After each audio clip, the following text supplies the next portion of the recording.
Voilà, donc bonjour, je sais que ça fait un moment qu'on ne s'est plus revu. Je voulais faire une vidéo FAQ pour répondre un peu à toutes les questions que vous m'avez posées. Je suis désolé, hein, j'ai fait très long pour sortir celle-ci. C'est que, en fait, après mon retour, j'étais pas très bien et je voulais mettre un peu le projet avec Solo un peu de côté et plutôt me centrer sur moi. Donc, on va partir sur les questions.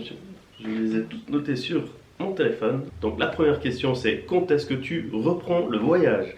C'est une très bonne question. J'ai pas la réponse en fait, tout simplement. Ça va être compliqué. Ça va être compliqué déjà, enfin, cette histoire de Covid, mais autre que ça, c'est que dans la vie, tu dois avancer quoi.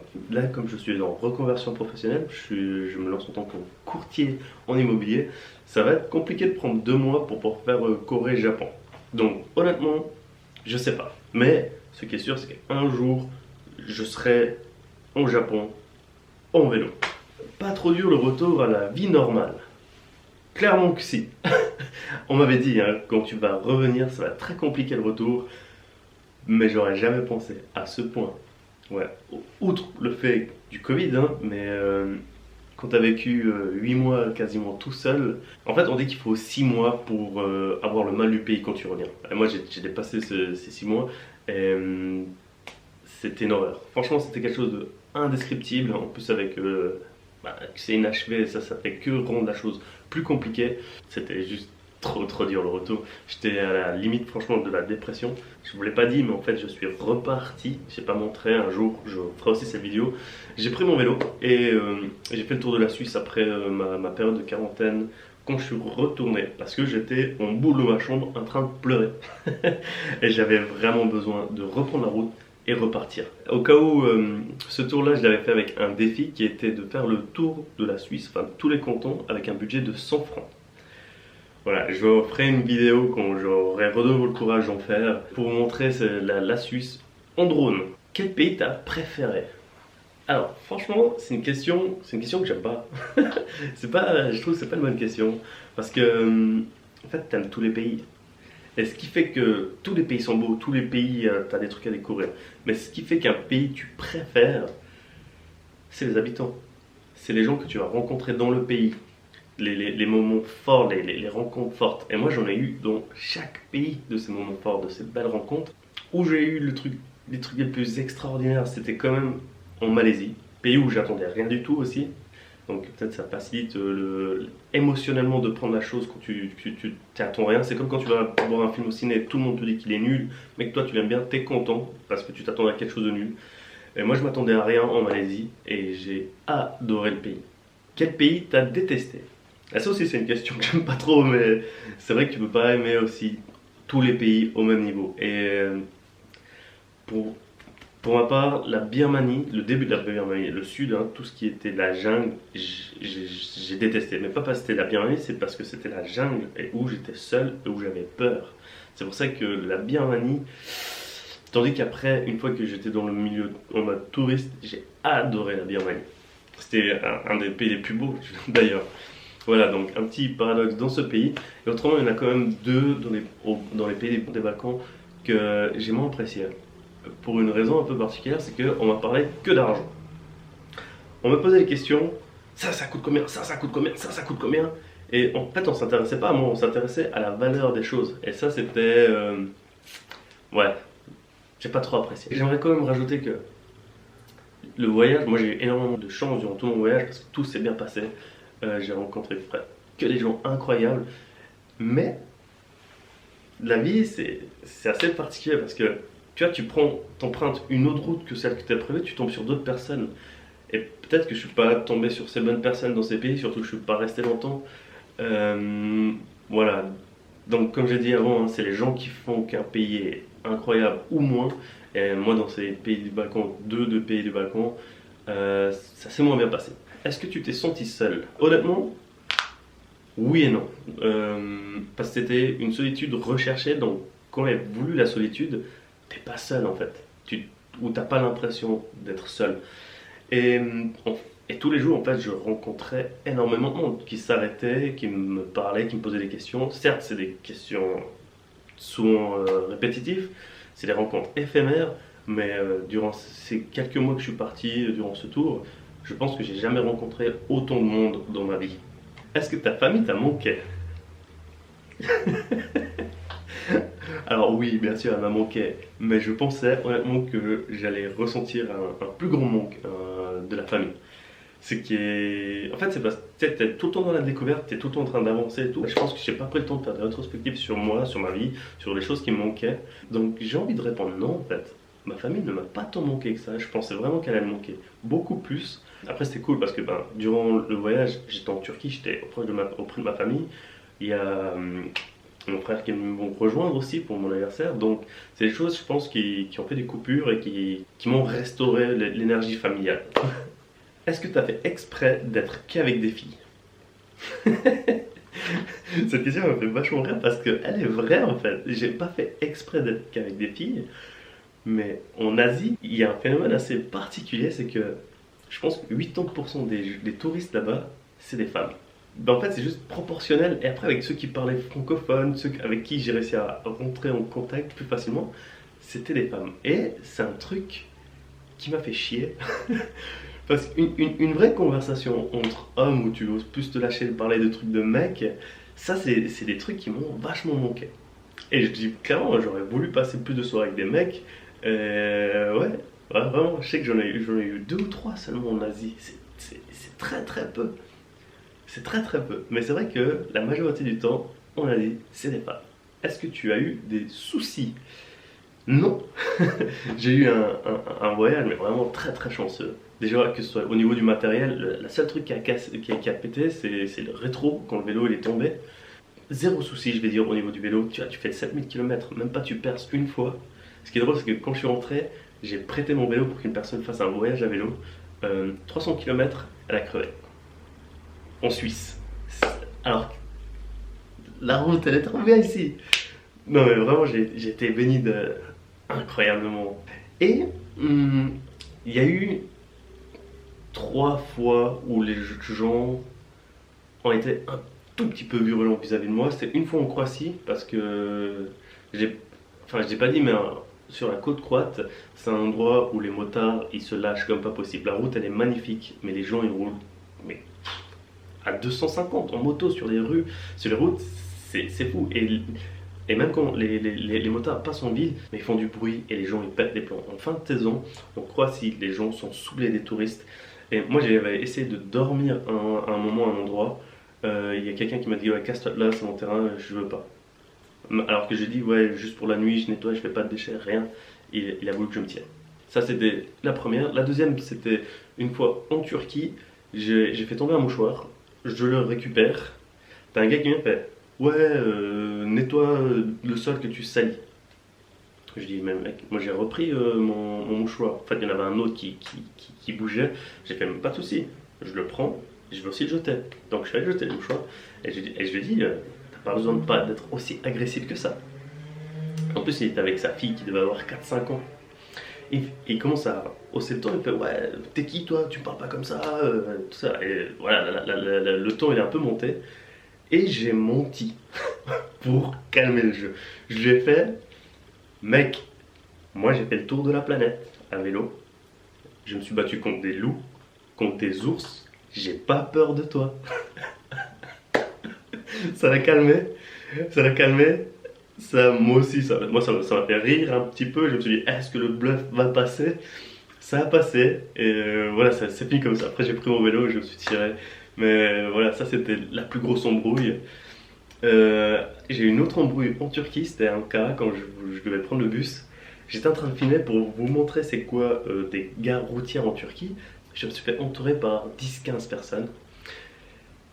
Et en fait, il faut que je précise que c'était la période du cessez-le-feu avec les Kurdes, l'État islamique et les Turcs. Donc c'était hyper tendu quand je suis arrivé en Turquie. Ils me disent pourquoi tu filmes et tout. Ils pensaient en fait que j'étais en train de repérer les lieux pour faire un attentat. La parano elle est très très forte parce qu'en fait en Turquie les médias ils sont pas mal dans la propagande pour faire peur, donc voilà, les gens ont peur. Il y a un policier qui est venu, il me fait qu'est-ce que tu fais et tout, j'ai dit mec aide-moi. Alors il restait avec moi et il a dit à tout le monde de se calmer et il m'a dit ouais ouais, mais arrête de filmer et casse-toi, quoi. Donc, je suis vite parti et ça s'est résolu comme ça. Et la dernière fois où il y a quelqu'un qui a commencé, enfin, les quelques fois en Thaïlande où on a commencé à me dire, à cause du Covid, rentre dans ton pays, c'est à l'étranger.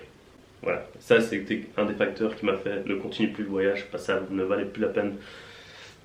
Parce que tu n'avais plus le contact avec les gens, les gens avaient peur, donc c'est pourquoi. C'est vraiment la raison pour laquelle j'ai arrêté, c'est que je pouvais plus aller vers les gens.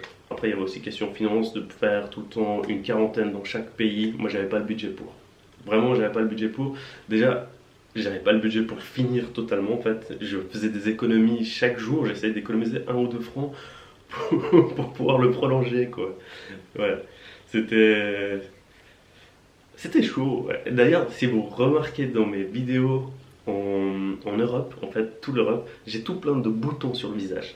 La raison, c'est simple, c'est parce que je mangeais que du beurre avec presque du pain, des trucs comme ça, en fait.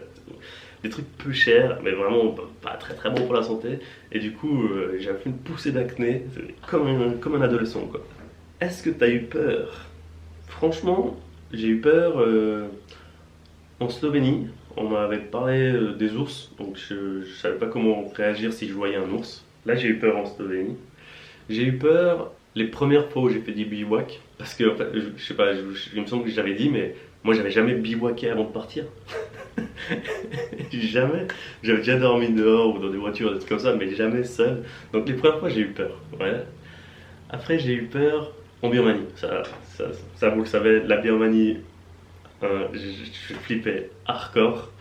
Et à un moment, j'ai eu peur à cause du Covid pendant 2 jours en fait. 2 jours où bah, ça parlait énormément de ça. C'était les premières fois, je sais pas, je me dis, t'es tout seul à l'autre bout du monde, il n'y a personne que tu connais. Si t'as un truc, t'es dans la mouise.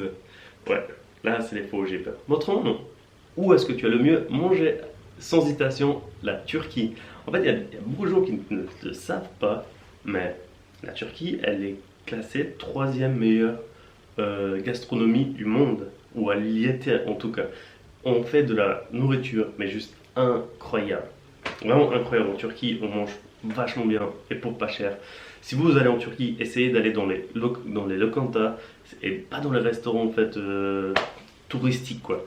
Allez ailleurs, vous allez manger vraiment moins cher et des trucs beaucoup plus originaux, plus bons parce que dans les lokantas, c'est justement où les Turcs mangent et ils sont beaucoup plus critiques. Voilà. Et aussi en Birmanie, en Birmanie, surtout pas en Birmanie, c'était le pire pays, c'était en Thaïlande.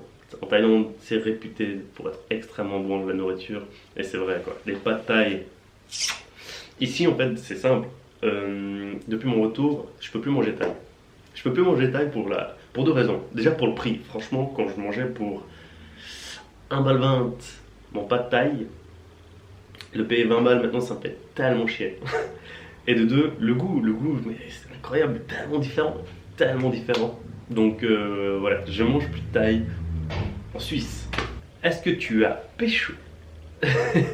Alors non, pour la simple et bonne raison que j'étais en couple quasiment tout le long du voyage.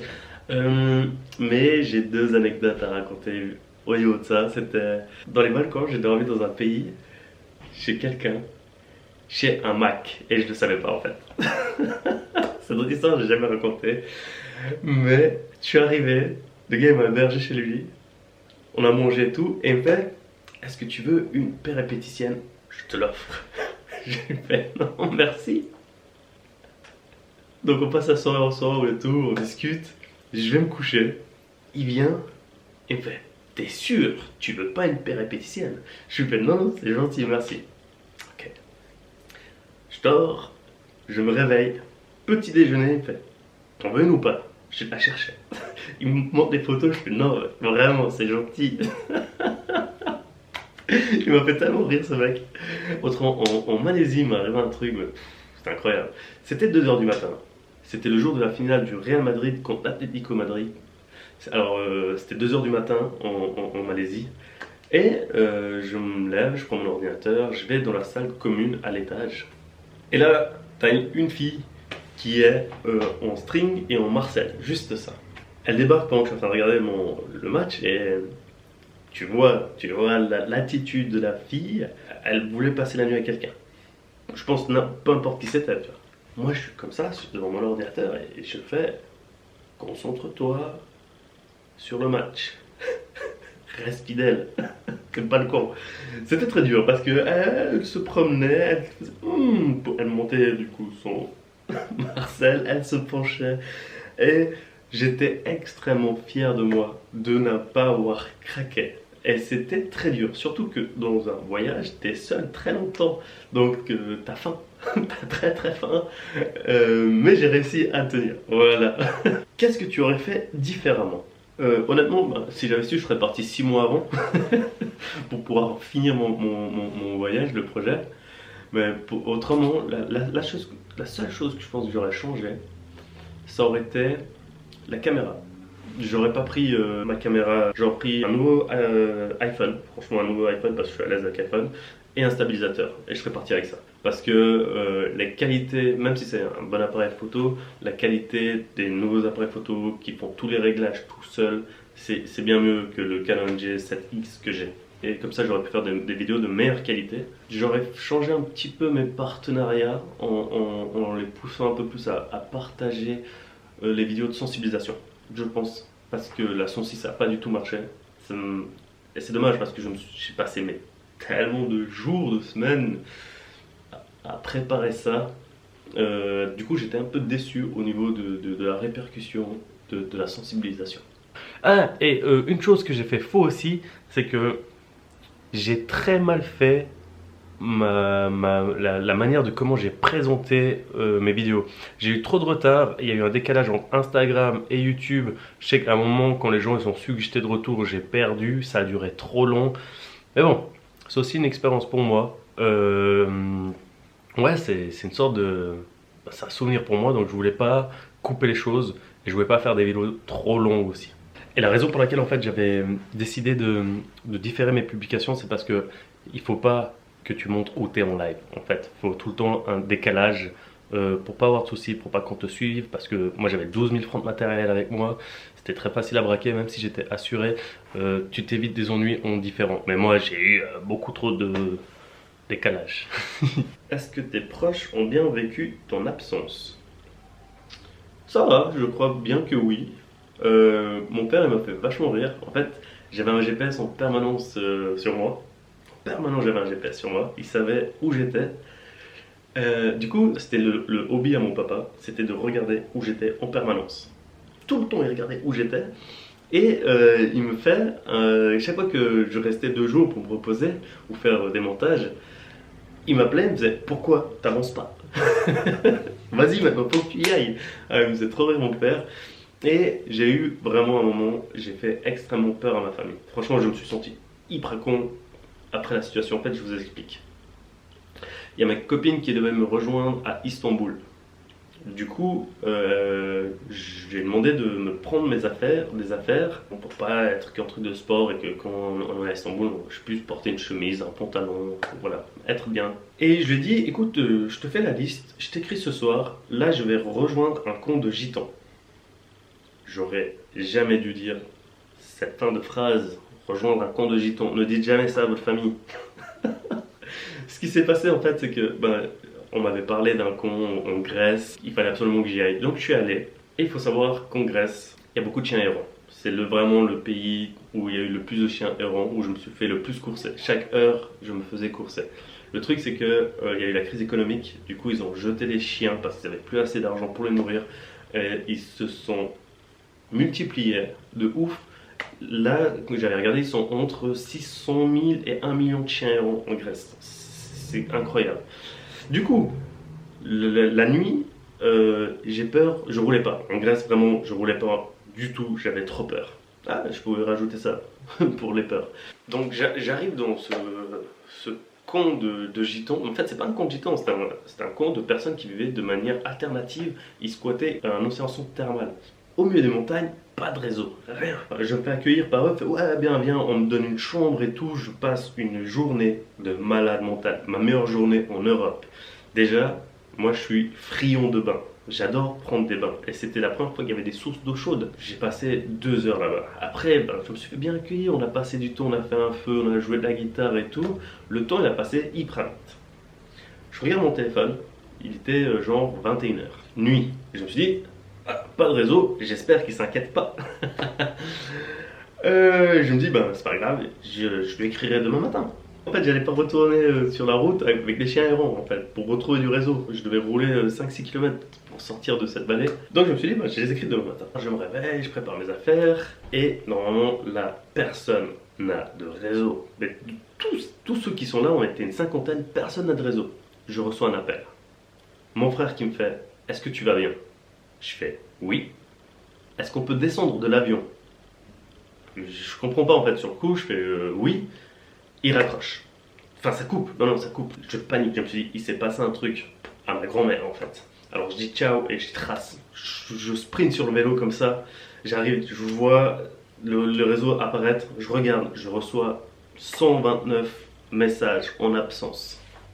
Et là, je me suis dit, il s'est passé quelque chose. C'est la merde. En fait, ce qui s'est passé, c'est que comme j'ai disparu du réseau en fait, parce qu'avec mon GPS sur moi, je n'aurais pas répondu. Ma copine qui me avait dit à ma famille, il a été boire des gitans, ils se sont fait énormément de soucis. C'était la première fois que je disparaissais du GPS. Alors ils ont pensé qu'il se passait quelque chose. Et du coup, quand il y a un événement grave qui arrive, c'est dans les premières 48 heures que tu as plus de chances de retrouver quelqu'un en vie. Ce qui s'est passé, c'est qu'ils étaient dans l'avion en fait.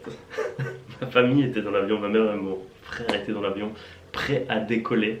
La dernière fois qu'il a tenté de m'appeler, véridique, la dernière fois qu'ils ont tenté de m'appeler juste avant de fermer les portes, j'ai décroché. Ils ont fait à l'hôtesse, fermez pas les portes, nous on descend. Pour descendre d'un avion, une fois qu'il est sur le tarmac, tête dedans, c'est compliqué. L'hôtesse a fait, donc venez, prenez vos valises, tirez-vous assez rapidement. Pourquoi? La raison en fait c'est que quand tu descends d'un avion, il doit faire descendre tous les passagers, il doit sortir tous les valises. Chaque passager doit ensuite dire, ça c'est ma valise, vous pouvez en mettre dedans. Ça c'est ma valise, vous pouvez en mettre dedans, pour qu'il ne reste pas une valise à l'abandon, pour pas que ce soit du terrorisme. Voilà, l'avion a eu 2-3 heures de retard je crois. Je me suis senti extrêmement con. Ça c'était la pire anecdote du voyage, où je me suis senti vraiment mal et je me suis dit, ouais ok, tu fais un voyage tout seul, mais t'es pas tout seul en fait. T'es pas tout seul, t'as tous les gens qui sont en Suisse, même ceux en Turquie. Hein. Ma grand-mère a flippé hardcore pour moi. En plus, elle pensait que je mangeais des insectes pour me nourrir et que je dormais dehors. Sans tente. Raconte-nous des anecdotes. Des anecdotes. J'ai gâché une demande de mariage à Copipi. Ouais, en fait, j'ai pas fait exprès. Enfin, j'ai pas vraiment gâché, mais. Copipi sur la vue, la super vue là que tout le monde va voir, le viewpoint de terrasse, t'as une super vue sur l'îlot. Je suis avec mon drone comme ça, t'entends bzzz, tu saoules les gens en fait, c'est pour ça que j'essaie de le faire voler haut et loin pour pas embêter le monde. Et ce qui se passe en fait, c'est que je fais mon tour et tout, et je vais faire venir. Je le prends dans la main, à ce moment-là, les gens ils applaudissent. Tu sais, je me suis dit, ils se foutent de ma gueule ou est-ce qu'ils disent merci d'avoir arrêté ton bruit quoi. Je regarde comme ça, je vois un gars, il est à genoux, avec sa bague comme ça, sur toute l'esplanade, avec eux et moi seulement. Moi avec mon drone en main, je fais... Ouais, les gars ils m'ont un peu regardé vénère, mais... Donc j'ai pas vraiment gâché parce que elle a dit oui, ils ont applaudi. Félicitations. Des anecdotes, autrement, il y a des gens qui étaient en vacances à des endroits où je devais passer, et où ils m'avaient caché des choses que je devais retrouver au Vietnam et au Cambodge. Et ça, c'était trop cool, j'aurais tellement voulu aller les gratter, rechercher, me donner une chasse au trésor, quoi, à distance, à l'autre bout de la planète. Ah, ça m'a vraiment embêté, j'aurais adoré ça. Autrement, il y a un truc que les gens ne savent pas, c'est que j'avais deux trucs assez particuliers avec moi que j'avais pris dans mes sacoches. C'était une manette de PlayStation 4. Pourquoi? Moi, je suis un gros gamer, hein, que ça soit là, enfin bref. Et je voulais faire des photos, une petite parodie sur des endroits très beaux de où souvent les gens ils prennent leur copine, la copine qui tient, tu vois, l'appareil photo, que le bras du mec, voilà. Et moi je faisais en fait des vidéos avec la manette de Play 4 comme ça en fait et le décor derrière. Il n'y a personne qui le sait, mais en fait j'ai fait un compte sur Instagram pour publier ça de manière anonyme. La deuxième chose que j'avais avec moi, c'était une bouteille de porte de novembre. Ouais, je voulais faire voyager un truc valaisan avec moi et j'avais choisi la bouteille. Autrement, je devais rejoindre des youtubeurs au Vietnam. On devait traverser en fait tout le Vietnam ensemble à vélo. On devait être 4. Ben, malheureusement, ça s'est pas fait. Ah, ce que j'aurais adoré de pouvoir aller voir. En plus, un de ceux-là, c'était une des personnes qui m'a énormément conseillé pour mon voyage. Sa chaîne, leur chaîne, c'était Cyclo Nomade. C'était Florian. Il a aussi maintenant une chaîne, ça s'appelle Flow Nomade. Ça, c'est sympa. C'est un gars qui voyage et qui explique ses anecdotes, ses aventures et comment lui il vit le voyage. J'ai cassé mon drone la première semaine. En fait, ce qui s'est passé, c'est que le drone, tu le pilotes avec la télécommande du drone, mais avec l'écran de ton téléphone, tu l'accroches dessous et tu vois ce que le drone filme en fait. Et il s'est passé quelque chose, c'est que la connexion entre le téléphone et la caméra s'est perdue. J'étais en train de faire le tour d'une église là, avec un ange et tout, c'était magnifique. Plus d'image, je vois plus rien, je vois pas le drone. C'était juste derrière en plus l'église. Donc je touche plus à rien. Le drone continue à voler avec son élan qu'il avait. Il rentre dans un arbre, il tombe de 10 mètres. Une des pattes du drone se casse en deux. J'ai réussi avec de la colle, des serre-fils, tout ça à tenir pendant 48 heures, à le faire, à le réparer et à faire en sorte qu'il revole. J'ai eu trop de la chance. Heureusement, il revolait parce qu'autrement je m'en serais tellement voulu. J'aurais loupé tellement d'images, tellement de beaux trucs à filmer que j'aurais pas pu vous montrer. Ouais, je suis vraiment content. Et après, le drone, une fois, c'était en Malaisie. Là, il est devenu fou, il s'est pris un mur. Je touchais à rien, le truc a fait. J'ai pas compris. J'ai pas compris. Du coup, j'ai eu 2 drones durant le voyage. Voilà un peu ce qu'on est de quelques anecdotes. Après, j'ai d'autres trucs à raconter. Elle commence à faire long, hein, il me semble, cette vidéo. Est-ce que tu as des projets futurs? Alors, j'avais un des projets qui était de faire des vidéos de gastronomie turque avec ma maman. C'était ça mon projet. Mais comme ma reconversion professionnelle, j'ai d'autres idées de vidéos dans le milieu de l'immobilier. Ça va me prendre tellement de temps. Ça va être des vidéos très très pointues, très complexes. Je vais devoir me consacrer à plein temps là-dessus. Je vais malheureusement pas pouvoir faire... en tout cas, dans un premier temps, les vidéos de gastronomie. Dans le futur, peut-être, certainement que je ferai ces vidéos de gastronomie parce que j'ai envie d'apprendre à cuisiner comme ma mère. J'ai envie de savoir créer le goût que ma mère sait faire parce qu'elle est incroyable en termes de cuisinière. Et pas parce qu'on est habitué au goût de sa maman. Vraiment, ma mère, top chef quoi. Ça, c'est les projets futurs. Donc, ouais, vraiment ma nouvelle carrière. Débuter, faire ça vraiment bien. J'ai envie de me donner à fond dans ce nouveau milieu. Le mot de la fin. Le mot de la fin, c'est, je pense que j'ai fait le deuil du projet Avecelo. Que un jour, on ne sait pas dans combien d'années, je finirai effectivement, mais je vous encourage vraiment à aller faire un voyage à vélo. Si vous êtes âgé, prenez un vélo électrique, c'est l'aventure d'une vie quoi. Moi, je vous encourage à découvrir cette liberté qui est le voyage à vélo. De dire, ouais, je me pose là pour dormir, c'est pas grave, j'adore ce spot. Vivez-le. Moi, j'ai refait après encore la Suisse. Voilà, donc cette FAQ est terminée. Allez, je vous balance peut-être aussi une dernière info. C'est que j'avais aussi envie de faire un film du projet Avecelo. De le traiter chapitre par chapitre et pas le voyage comme j'ai fait sur YouTube. De traiter de thématiques, de l'amour, de la peur et des trucs comme ça en fait, de la famille. Un peu comme cette FAQ, hein. Mais avec des images que en drone. Je voulais faire ça aussi. On verra parce que ça va prendre énormément de temps aussi. Voilà, donc pour une dernière fois, hip hop. Ah, et j'ai une petite chose, j'avais oublié, mais je ne supporte plus de faire des vidéos de moi où on entend parler, qu'on voit que ma tête. J'en ai fait 100, j'en ai fait 98 des vidéos. C'est beaucoup. Des premières, t'es content de les faire, hein. Mais après, tu dis, ouais, c'est bon, c'est bon, c'est bon.